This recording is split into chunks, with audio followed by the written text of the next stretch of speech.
IPL 2025లో eliminator మ్యాచ్కు సమయం ఆసన్నమైంది. పాయింట్ల పట్టికలో 3-4 స్థానాల్లో ఉన్న గుజరాత్ టైటాన్స్, ముంబై ఇండియన్స్ జట్లు ఈ ఎలిమినేటర్ మ్యాచ్లో తలపడనున్నాయి. న్యూ చండీగఢ్లో గల ములన్పూర్లోని మహారాజా యదవీంద్ర సింగ్ స్టేడియం వేదికగా ఈ మ్యాచ్ జరగనుంది. ఈ మ్యాచ్లో గెలిచిన జట్టు క్వాలిఫైర్ 2కు చేరుకుంటుంది. ఓడిన జట్టు ఇంటికి వెళ్ళిపోతుంది. దీంతో రెండు జట్లకు ఇది డూ ఆర్ డై లాంటి మ్యాచ్ అని చెప్పుకోవాలి.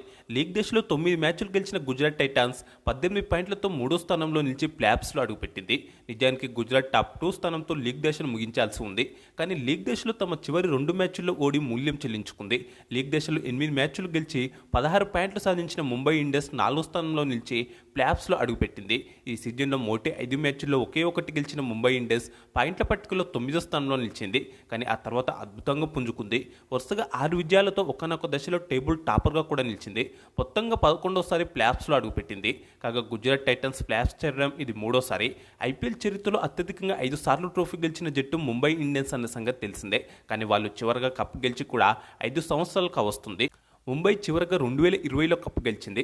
ఆ తర్వాత 2023లో మాత్రమే ప్లేఆఫ్స్ చేరింది. 2021, 2022, 2024లో లీగ్ దశకే పరిమితమైంది. ఈ సీజన్లో ప్లేఆఫ్స్ చేరింది. దీంతో ఈ సీజన్లో ఎలాగైనా కప్పు కొట్టాలని ముంబై పట్టుదలగా ఉంది. లీగ్ దశలో ముంబైకి ప్లేఆఫ్స్ బెర్త్ కన్ఫర్మ్ అయ్యాక వాళ్ళ ఓనర్ నితా అంబానీ కూడా 6వ కప్ లోడింగ్ అంటూ చేతి వేలు ద్వారా చూపించారు. దీంతో కప్పు గెలవడంపై ముంబై ఎంత బలంగా ఫోకస్ చేసిందో అర్థం చేసుకోవచ్చు. గుజరాత్ టైటన్స్ విషయానికి వస్తే కెప్టెన్గా కప్పు గెలవడం శుభ్మన్ గిల్కి ఇది చాలా కీలకం. ఎందుకంటే ఐపీఎల్ ట్రోఫీ గెలిస్తే కెప్టెన్గా ఇంగ్లాండ్తో టెస్ట్ సిరీస్కు గిల్కు మంచి ఆత్మవిశ్వాసం లభిస్తుంది. అలాగే హార్దిక్ పాండ్యా జట్టును వీడాక గుజరాత్ ప్లేఆఫ్స్ చేరడం కూడా ఇదే తొలిసారి. అదే సమయంలో ముంబై కెప్టెన్ హార్దిక్ పాండ్యాకు కూడా తను గుజరాత్ టైటన్స్ను వదిలి ముంబై ఇండియన్స్కు వచ్చాక ప్లేఆఫ్స్ చేయడం ఇదే తొలిసారి. కాగా ఈ రెండు జట్ల మధ్య 2024లో హార్దిక్ పాండ్యా విషయంలో ట్రేడింగ్ జరిగిన విషయం తెలిసిందే. అప్పట్లో ఇది పెద్ద సంచలనంగా మారింది. ప్రస్తుతం ఎలిమినేటర్లో ఈ రెండు జట్లే తలపడుతున్నాయి. దీంతో తమను వదిలేసి ముంబై ఇండియన్స్కు వెళ్ళినందుకు హార్దిక్ పాండ్యాపై రివెంజ్ తీర్చుకోవడానికి గుజరాత్కు ఇది చాలా మంచి అవకాశం. అదే సమయంలో ముంబై పరంగా చూసినా ఇది రివెంజ్ మ్యాచే. ఎందుకంటే ఈ సీజన్లో లీగ్ దశలో గుజరాత్తో ఆడిన 2 మ్యాచ్ల్లోనూ ముంబై ఓడిపోయింది. అలాగే హెడ్ టు హెడ్ రికార్డ్ చూసుకున్నా ముంబైపై గుజరాత్కు పూర్తి ఆధిపత్యం ఉంది. ఐపీఎల్ చరిత్రలో 2 జట్లు ఇప్పటి వరకు 7 మ్యాచ్ల్లో తలపడ్డాయి. అత్యధికంగా గుజరాత్ 5 మ్యాచ్ల్లో గెలవగా ముంబై 2 మాత్రమే గెలిచింది. దీంతో గత ఓటములకు ప్రతీకారం తీర్చుకోవడానికి ముంబైకి ఇంతకు మించిన అవకాశం మరొకటి ఉండదు. దీంతో 2 జట్లకు ఇది రివెంజ్ మ్యాచ్గా కూడా చెప్పుకోవచ్చు. ఈ క్రమంలో చివరి బంతి వరకు మ్యాచ్ ఉత్కంఠ భరితంగా సాగడం ఖాయమనే చెప్పుకోవాలి. ఆల్రెడీ లీగ్ దశలో ఈ 2 జట్ల మధ్య జరిగిన మ్యాచ్ చివరి బంతి వరకు ఉత్కంఠ రేపింది. కాబట్టి ఎలిమినేటర్లో మరోసారి అలాంటి మ్యాచ్నే చూసే అవకాశాలు ఉన్నాయి. ఈ నేపథ్యంలో ఎలిమినేటర్ మ్యాచ్కు పిచ్చు, వెదర్ రిపోర్ట్ ఎలా ఉండబోతున్నాయి, అలాగే 2 జట్ల తుది జట్లలో జరగబోతున్న కీలక మార్పులు ఏంటి, అసలు ఈ మ్యాచ్లో గెలిచే అవకాశాలు ఏ జట్టుకు ఎక్కువగా ఉన్నాయో ఈ వీడియోలో మాట్లాడుకుందాం. ముందుగా మ్యాచ్ వేదికైన ములన్పూర్లోని Maharaja Yadavindra Singh stadium pitch report విషయానికి వస్తే ఇది బ్యాటింగ్ పిచ్. పవర్ ప్లేలో బ్యాటింగ్కు ఈజీగా ఉంటుంది. షాట్లు ఆడడానికి బంతి మంచి పేస్ బోస్తో వస్తూ స్ట్రోక్ మేకింగ్కు అనుకూలంగా ఉంటుంది. కానీ మ్యాచ్ ముందుకు సాగుతున్న కొద్దీ స్పిన్నర్లు గేమ్లోకి వస్తారు. ఆ సమయంలో వారికి పిచ్ నుంచి మద్దతు లభిస్తుంది. దీంతో మిడిల్ ఓవర్లలో స్పిన్నర్లను బ్యాటర్లు జాగ్రత్తగా ఆడాలి. తొందరపడి వెంటనే భారీ షాట్లకు వెళ్లకుండా స్ట్రైక్ రొటేట్ చేసి భాగస్వామ్యాలను నిర్మించాలి. అదే సమయంలో ఇక్కడ ఫాస్ట్ బౌలర్లకు కూడా మంచి స్వింగ్ లభిస్తుంది. మొత్తంగా ఇది బ్యాటర్లు, బౌలర్లకు సమానంగా అనుకూలించే పిచ్. ఈ సీజన్లో ఈ పిచ్పై 4 మ్యాచ్లు జరిగాయి. అందులో 2 మ్యాచ్ల్లో భారీ స్కోర్లు రాగా 2 మ్యాచ్ల్లో లో స్కోర్లు నమోదాయి. మొదటగా ఏప్రిల్ 5న రాజస్థాన్తో జరిగిన మ్యాచ్లో రాజస్థాన్ మొదట 205 పరుగులు చేస్తే చేజింగ్లో పంజాబ్ 155 పరుగులకే పరిమితమైంది. ఏప్రిల్ 8న పంజాబ్, చెన్నై మధ్య జరిగిన మ్యాచ్లో మొదట బ్యాటింగ్ చేసిన పంజాబ్ 219 పరుగులు చేస్తే చేజింగ్లో చెన్నై కూడా 200కు పైగా పరుగులు చేసింది. ఇక ఏప్రిల్ 15న జరిగిన మ్యాచ్ను అయితే ఎవరూ మర్చిపోలేరు. కంప్లీట్గా ఇది లో స్కోరింగ్ మ్యాచ్. మొదట బ్యాటింగ్ చేసిన పంజాబ్ 111 పరుగులు మాత్రమే చేస్తే చేజింగ్లో కేకేఆర్ 95 పరుగులకే కుప్పకూలింది. ఆ మ్యాచ్లో స్పిన్నర్ చహల్ ఏకంగా 4 వికెట్లతో చెలరేగాడు. ఇక ఏప్రిల్ 20న జరిగిన మ్యాచ్లో పంజాబ్ 157 పరుగులు చేస్తే ఆర్సీబీ మరో ఓవర్ మిగిలిండగానే చేసింది. మొత్తంగా అయితే ఇక్కడ ఒక ఆసక్తికరమైన మ్యాచ్ అయితే జరగనుంది. ఐపీఎల్ చరిత్రలో ఈ పిచ్పై ఇప్పటి వరకు 9 మ్యాచ్లు మాత్రమే జరిగాయి. సగటు స్కోర్ 175 పరుగులుగా ఉంది. మొదట బ్యాటింగ్ చేసిన జట్లు 5 మ్యాచ్ల్లో, సెకండ్ బ్యాటింగ్ చేసిన జట్లు 4 మ్యాచ్ల్లో గెలిచాయి. దీనిని బట్టి ఇక్కడ టాస్ పెద్దగా ఇంపార్టెంట్ ఏం కాదని తెలుస్తుంది. ఇక్కడ 150 లోపు స్కోర్లు 3 మ్యాచ్ల్లో నమోదైతే ఒక మ్యాచ్లో 150 నుంచి 169 మధ్య స్కోర్, 2 మ్యాచ్ల్లో 170 నుంచి 189 మధ్య స్కోర్లు, 3 మ్యాచ్ల్లో 190కి పైగా స్కోర్లు నమోదయ్యాయి.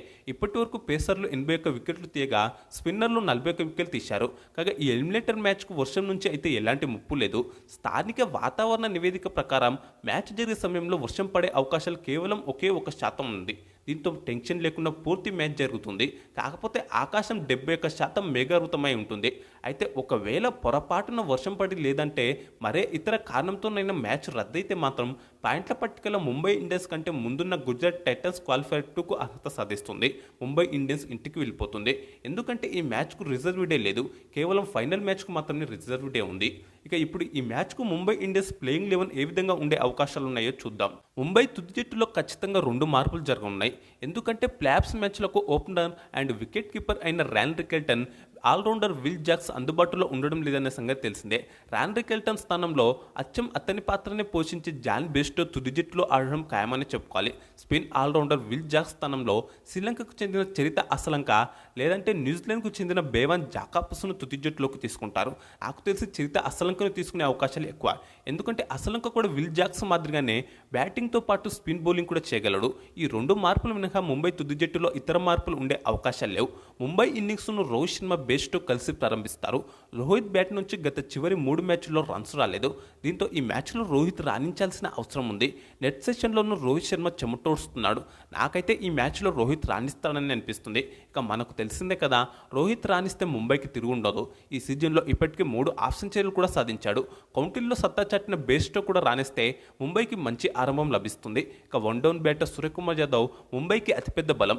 ఈ సీజన్లో లీగ్ దశలో ఆడిన ప్రతి మ్యాచ్లో 25కు పైగా పరుగులు చేశాడు.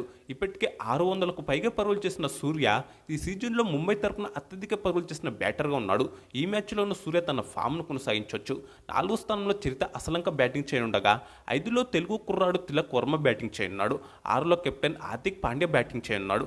ఈ సీజన్లో బ్యాట్తో బాల్తో హార్దిక్ మంచి ప్రదర్శన ఇచ్చాడు. కానీ గత 2-3 మ్యాచ్ల్లో ఆల్రౌండర్గా విఫలమయ్యాడు. దీంతో ఎలిమినేటర్ మ్యాచ్లో హార్దిక్ ఫామ్లోకి రావాల్సిన అవసరం ఉంది. 7వ స్థానంలో నమన్దీర్ ఫినిషర్గా సత్తా చాటుతున్నాడు. 8వ స్థానంలో వచ్చే స్పిన్నర్ మిచెల్ షార్ట్నర్ కూడా బ్యాటింగ్ చేయగలడు. మొత్తంగా ముంబైకి 8వ స్థానం వరకు బ్యాటింగ్ ఉండడం పెద్ద ప్లస్ పాయింట్గా చెప్పుకోవాలి. ప్రధాన పేసర్లుగా జస్ప్రీత్ బుమ్రా, ట్రెంట్ బోల్ట్, దీపక్ చహర్ ఆడనున్నారు. ఈ సీజన్లో బుమ్రా, బోల్ట్ అదరగొడుతున్నారు. దీపక్ చహర్ కూడా సత్తా చాటుతున్నాడు. ఈ ముగ్గురు పేసర్లను ఎదుర్కొని రన్స్ చేయడం గుజరాత్కు అంత ఈజీ కాదు. ఇంపాక్ట్ ప్లేయర్గా స్పిన్నర్ కరణ్ శర్మ ఆడనున్నాడు. ఆటగాళ్ళంతా కూడా ఫామ్లోనే ఉన్నారు. దీంతో ప్రస్తుతం ముంబై ఇండియన్స్ తుది జట్టు దుర్భేద్యంగా కనిపిస్తుంది. ఇక ఇప్పుడు గుజరాత్ టైటన్స్ తుది జట్టు విషయానికి వస్తే ఆ జట్టులో కూడా 2 మార్పులు జరగడం అయితే ఖాయం. ఎందుకంటే ఆ జట్టు one down batter and wicket keeper Jos Buttler, ప్రధాన పేసర్ కగిసోర్ రబడా ప్లేఆఫ్స్ మ్యాచ్లకు అందుబాటులో ఉండడం లేదు. దీంతో బట్లర్ స్థానంలో wicket keeper batter Kusal Mendis తుది జట్టులోకి రానున్నాడు. రబడా స్థానంలో గేరాల్జు కోజ్జీ జట్టులోకి రానున్నాడు. ఈ 2 మార్పులతో పాటు మరో మార్పు కూడా జరిగే అవకాశాలు ఉన్నాయి. అంచనాలకు తగ్గట్టుగా రాణించలేకపోతున్న రూతర్ ఫర్డ్ స్థానంలో దసన్ శనకను జట్టులోకి తీసుకునే అవకాశాలున్నాయి. ఓపెనర్లుగా సాయి సుదర్శన్, కెప్టెన్ శుభ్మన్ గిల్ చాలా కీలకం. ఎందుకంటే ఈ సీజన్లో గుజరాత్ విజయాల్లో వీరి పాత్రనే ఎక్కువగా ఉంది. పైగా ఈ సీజన్లో అత్యధిక పరుగులు చేసి ఆరెంజ్ క్యాప్ జాబితాలో టాప్ 2లో ఉన్నది కూడా వీరిద్దరే కావడం గమనార్హం. 679 పరుగులతో సాయి సుదర్శన్, 649 పరుగులతో శుభ్మన్ గిల్ ఉన్నారు. ఇద్దరు 50కి పైగా సగటుతో పరుగులు చేశారు. ఎలిమినేటర్ మ్యాచ్లోనూ వీరిద్దరు ఫామ్ కొనసాగించడం చాలా అవసరం. వీరిద్దరు కలిసికట్టుగా చెలరేగి మరోసారి గుజరాత్కు మంచి ఆరంభం ఇస్తే ఆ జట్టుకు తిరుగుండదు. వన్ డౌన్లో కుశల్ మెండిస్, 4వ స్థానంలో రూతర్ఫర్డ్ లేదా దసన్ శనక ఆడున్నారు. 5, 6 స్థానాల్లో బ్యాటింగ్ చేయనున్న షారుఖ్ ఖాన్, రాహుల్ తెవాటియా మంచి బ్యాటర్లే అయినప్పటికీ ఈ సీజన్లో ఆశించిన మేర రాణించడం లేదు. దీంతో గుజరాత్ మిడిల్ ఆర్డర్ కాస్త బలహీనంగా కనిపిస్తుంది. పైగా 6వ స్థానం తర్వాత బ్యాటింగ్ కనిపించడం లేదు. దీనికి తోడు వన్ డౌన్లో 538 పరుగులు చేసిన జోస్ బట్లర్ ఈ మ్యాచ్లో లేడు. ఈ సీజన్లో గుజరాత్కు ఎక్కువ రన్స్ టాప్ 3 నుంచే వచ్చిన సంగతి తెలిసిందే. ఇక బౌలింగ్ విషయానికి వస్తే ప్రధాన స్పిన్నర్గా రషీద్ ఖాన్, సాయి కిషోర్ ఆడున్నారు. సాయి కిషోర్ రాణిస్తున్నా రషీద్ ఖాన్ తేలిపోతున్నాడు. అతని స్థానంలో బ్యాట్ బాల్తో రాణించగల స్పిన్ ఆల్రౌండర్ వాషింగ్టన్ సుందర్ను ఆడించడం ఉత్తమం. ప్రధాన పేసర్గా మహమ్మద్ సిరాజ్, అర్షద్ ఖాన్, ప్రసిద్ధ్ కృష్ణ ఆడున్నారు. ఈ సీజన్ ఆరంభంలో అదరగొట్టిన సిరాజ్ గత కొన్ని మ్యాచ్ల్లో రాణించలేదు. అయితే మరో పేసర్ ప్రసిద్ధ్ కృష్ణ మాత్రం అదరగొడుతున్నాడు. ఈ సీజన్లో ఇప్పటి వరకు అత్యధిక వికెట్ తీసింది అతనే కావడం గమనార్హం. అర్షద్ ఖాన్ కూడా సత్తా చాటుతున్నాడు. అనుజ్ రావత్ లేదా గెరాల్జీ కోజ్జీ టెక్నాలజీ ఇంపాక్ట్ ప్లేయర్లుగా ఆడనున్నారు. మొత్తంగా గుజరాత్ టైటన్స్ జట్టు టేబుల్పై బలంగా కనిపిస్తుంది.